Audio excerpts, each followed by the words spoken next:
Hi friends, मैं इसके चरसिया फिर से स्वागत करता हूं आपके ही अपने YouTube चैनल ट्यूटोरिंग क्लासेस में। आज के इस वीडियो में हम लोग 10th क्लास के संस्कृत के 11 चैप्टर व्याघ्र पथिक कथा के आंसर क्वेश्चन देखेंगे, जिसमें से ये हमारा पार्ट 2 होगा। इसमें हम लिखित के क्वेश्चन नंबर 1, 2 और 3 का आंसर क्वेश्चन देखेंगे। यदि आपने लेक्चर 1 नहीं देखा है तो उसका लिंक और इस चैप्टर के व्याख्या का लिंक दोनों डिस्क्रिप्शन बॉक्स में उपलब्ध है। तो आइए क्वेश्चन की शुरुआत करते हैं। लेकिन उससे पहले यदि आप इस चैनल पे पहली बार हैं तो प्लीज़ चैनल को कर दीजिए सब्सक्राइब बेल आइकन के साथ, जिससे कि हर वीडियो का नोटिफिकेशन आपको मिलता रहे। और वीडियो अच्छी लगे तो वीडियो को लाइक और शेयर जरूर कर दीजिएगा। यदि आप संस्कृत के सभी चैप्टर का फ्री PDF नोट चाहते हैं तो आप हमारे टेलीग्राम चैनल को ज्वाइन कर लीजिए, जहां से आपको संस्कृत के सभी चैप्टर का फ्री PDF नोट्स मिलते रहेंगे। आइए क्वेश्चन की शुरुआत करते हैं।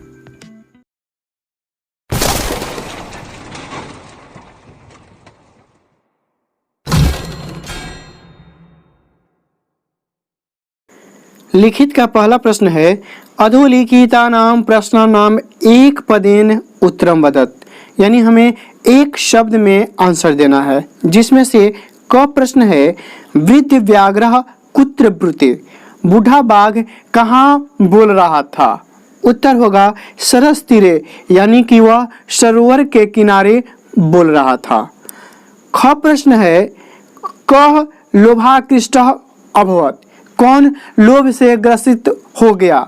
आंसर होगा पथिक, यानी पथिक जो था वो लोभ से ग्रसित हो गया।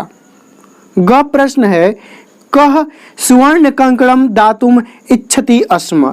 यहाँ पे अस्म शब्द का प्रयोग वर्तमान क्रिया के साथ अस्म जोड़ देने से उसका अर्थ था, थे, थी के लिए होता है। अर्थात इसका अर्थ होगा कौन स्वर्ण कंगन देने के लिए इच्छित था। तो उत्तर होगा वृद्ध व्याघ्र, यानी वो बूढ़ा बाघ था, वह सोने के कंगन देने के लिए इच्छित था, यानी उसकी इच्छा थी। घ प्रश्न है, कह दानशीलः दाता गलित नखदन्तः च आसीत। वह कौन ऐसा दाता है जिसका नख और दंत दोनों क्या हो गए हैं? गल गए हैं। उत्तर होगा वृद्ध व्याघ्र ऐसा दाता है जिसका नख और दंत दोनों क्या हो गए हैं? गल गए हैं। अंग है, कह वंश विहीन आसीत। कौन वंश विहीन है? इसका उत्तर होगा वृद्ध व्याघ्र, यानी कि बूढ़ा बाघ जो है वह अवंश विहीन हो गया है। च प्रश्न है, कह पंके अपतत। कौन कीचड़ में गिर गया? उत्तर होगा पथिकः, यानी पथिक जो था वह कीचड़ में गिर गया। अगर आपने इसकी व्याख्या नहीं देखी है तो मेरी मानिए प्लीज आप उस व्याख्या को देखिए, जिससे आपको आंसर क्वेश्चन देना आसान हो जाएगा।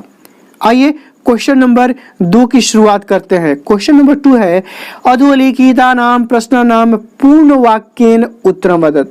अब हमें एक शब्द में नहीं पूरे वाक्य में आंसर देना है। आइए क्वेश्चन नंबर क है, कुत्र तव कंगणम इति क अवदत्। तुम्हारा कंगन कहाँ है ऐसा किसने कहा? किसने बोला? तो उत्तर होगा कुत्र तव कंगणम इति पथिक अवदत्। तुम्हारा कंगन कहाँ है ऐसा वाक्य किसने कहा? उस पथिक ने कहा। ख प्रश्न है, वृद्ध व्याघ्रः कीदृशः आसीत्। व्याघ्रः कीदृशः आसीत्, यानी बाघ जो था वो कैसा था, किसके समान दिखाई दे रहा था?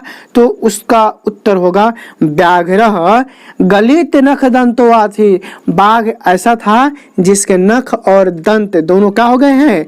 गल गए हैं। ग प्रश्न है, व्याघ्रेण कानि अधितानि। बाघ किसको आधारित मान के वैसा क्या कर रहा था? किसको अधीन था? किसके अधीन हो गया था? तो उत्तर होगा व्याघ्रेण धर्मशास्त्राणि अधितानि। व्याघ्र जो था वो धर्मशास्त्र का अधिपति हो गया था, वह धर्मशास्त्र के अनुसार कार्य करने लगा था। ये बातें केवल छलावा था जो पथिक को छल लिया और पथिक लोभ के कारण बूढ़े बाघ के जाल में फंस गया। घ प्रश्न है कस्य पुत्रा दराश्च मृता। किसके पुत्र, दरा माने होता है पत्नी, किसके पुत्र और पत्नी दोनों क्या हो गए हैं, मर गए हैं।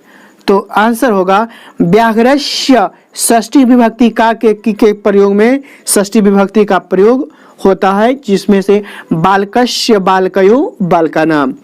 तो व्याघ्रस्य पुत्रादराश्च मृता, बाघ के पुत्र और पत्नी दोनों क्या हो गए हैं, मर गए हैं। इसलिए तो वो बोल रहा था कि मैं अब वंश विहीन हो गया हूं।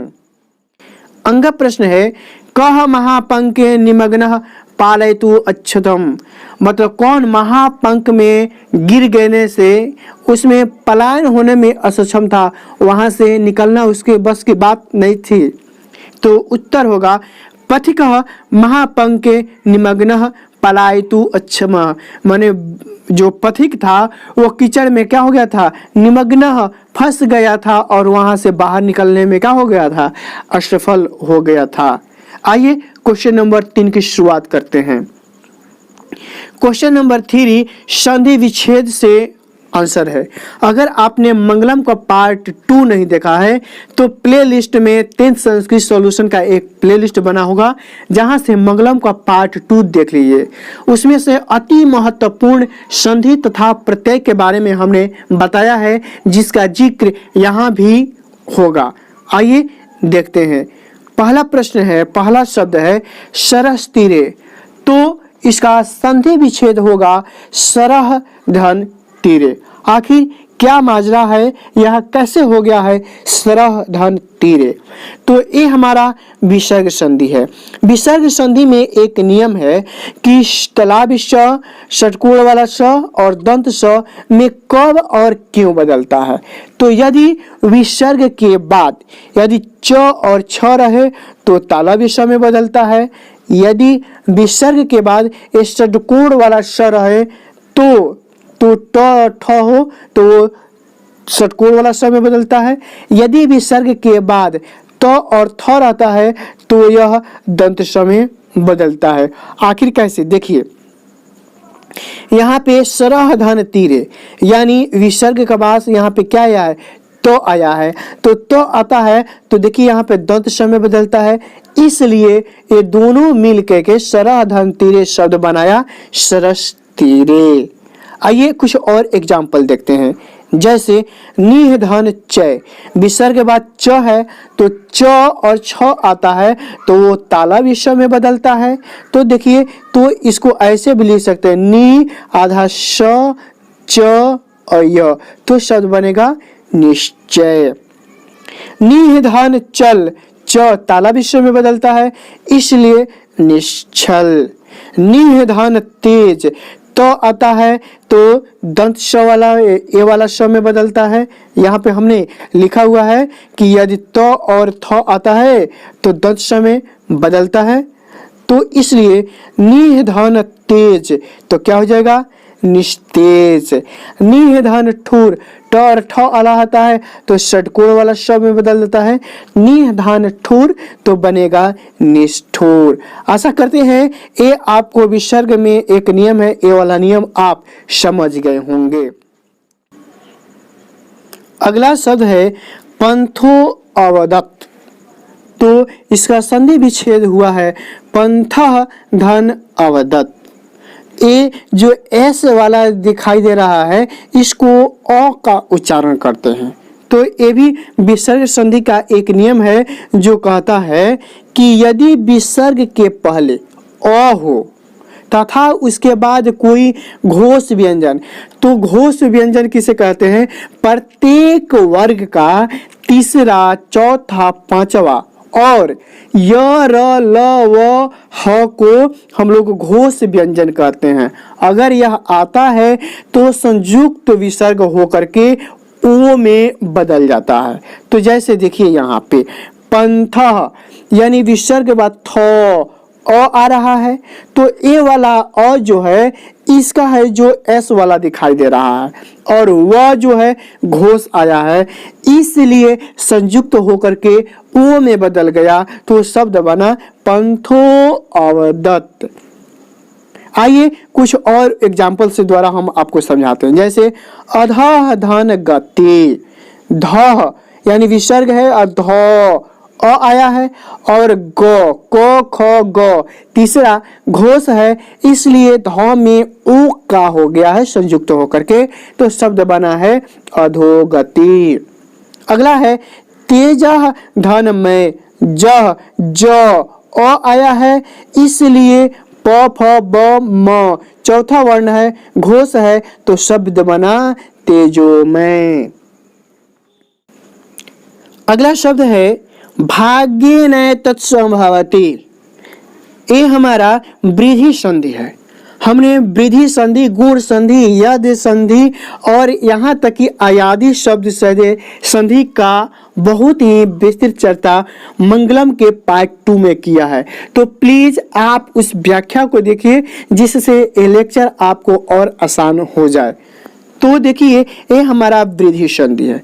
तो वृद्धि संधि कहता है यदि अ आ के बाद ए ऐ ओ आता है, अ आता है, तो ओ ऐ में बदलता है या अ में बदलता है। तो देखिए अ आ के साथ अ आ के बाद यदि ए और ऐ आता है तो ऐ में बदलता है, और यदि अ आ के साथ यदि ओ और अ आता है तो ओ औ में बदल जाता है। यानी अ आ वाला के साथ ए ऐ आएगा तो किस में बदल जाएगा? आई में बदल जाएगा। और यदि इस अ आ के साथ ओ और अ आता है तो ओ औ में बदल जाता है। जैसे देखिए एव धन, सदा धन एव, सदा आ आया, आ के बाद एव में का ए, आ के बाद ए आता है तो वो ऐ में बदल जाता है, तो शब्द बना सदैव। एक धन एक, एक क में का अ और एक का ए, अ और ए में के शब्द बना एक एक। अगला शब्द है हमारा महाधन औषधि, आ और इसमें का औ, तो किस में बदल जाएगा? औ में, तो शब्द बना महौषधि। अब यहां से देखिए बाबू वधान में, तो इसका संधि विच्छेद होगा वधात धन में। आखिर यह कैसे हुआ, आइए हम आपको नियम दिखाते हैं। विसर्ग संधि में ही एक नियम है, प्रत्येक वर्ग का अगर पहला वर्ण पांचवें वर्ग में भी बदलता है। कैसे? यदि क वर्ग है तो क वर्ग अंग में बदलेगा, यानी पहला वर्ण च रहेगा तो इ में बदलेगा, ट रहेगा तो अण में बदलेगा, तो रहेगा तो न में बदलेगा, जिसके कारण यहाँ पे तो है तो तथा तथा न, तो पांचवा वर्ण में बदला है, इसलिए यहाँ पे हो गया वधान में। आइए कुछ और एग्जाम्पल आपको दिखाते हैं। जैसे वाक धन में, प फ ब भ म, यानी यहाँ पे क है क, तो पहला वर्ण किस में बदलेगा? अंग में, तो वाक धन में, तो शब्द बना वांग में। अगला शब्द है सट धन मुख, ट यानी पांचवा वर्ण अण, तो शब्द बना सडमुख। उत धन मत, तो किस में बदलेगा? पांचवें वर्ण में तथा तथा न, तो शब्द बना उन्मत्त। तत् धन में, तो न में बदलेगा, तो शब्द बना तन्मय। अगला शब्द जगत धननाथ, ये तो है, ये तो पांचवा वर्ण न में, इसको ऐसे भी लिख सकते हैं जगन्नाथ, ऐसे भी हम क्या कर सकते हैं? लिख सकते हैं। तो विसर्ग संधि में एक नियम है कि पहला वर्ण किस में बदल जाता है? पांचवें वर्ण में बदल जाता है। बाकी के शब्दों को देखने के लिए हम आपको एक राय देंगे। कोई भी चैप्टर आप संस्कृत का समाप्त करते हैं तो चैप्टर के समाप्ति में उस शब्द से संबंधित कुछ शब्दार्थ ही दिए रहते हैं। उसके बाद व्याकरण से संबंधित कुछ समास होंगे या प्रत्यय होंगे या संधि विच्छेद होंगे। वो आपके लिए बहुत ही इम्पोर्टेंट सिद्ध होने वाला है या है। उसी की चर्चा हम आगे की संधि विच्छेद में करेंगे। आखिर कैसे, आइए सबसे पहले उस शब्द को दिखाते हैं। जैसे यहाँ पे शब्द है वंशहीनाश्च आहम। इस शब्द में प्रत्येक शब्द को अलग अलग कर दिया है। अब कैसे, एक नियम भी देखा जाए तो च के बाद, विसर्ग के बाद यदि च या छ आता है तो वो तालाब समय क्या होता है, बदल जाता है। तो एक लेखा से ये तो सही है। तो वंश इसको ऐसे भी लिख सकते हैं हम कि वन श ही ना आधा है तालाब स और च, तो संयुक्त होकर सच बन गया है। तो ये वंशहीन धन च अहम, इसको प्रत्येक शब्द को क्या किया है, अलग अलग हो गया है।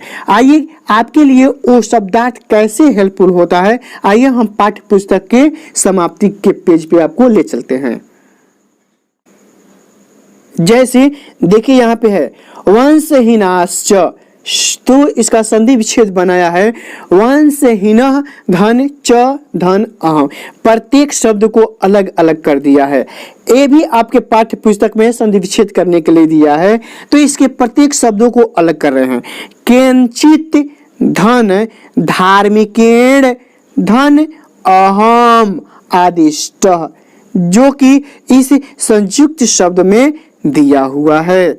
यहाँ तक नहीं, देखिए यहाँ पर भी है, ये शब्द भी है यहाँ पे। देखिए भाग्य न तत्संभवती, जो यहाँ पे है भाग एन धन एतत् धन संभवती। किम त्वम संविदा संदेहे, इसका भी संधि विच्छेद बनाया है।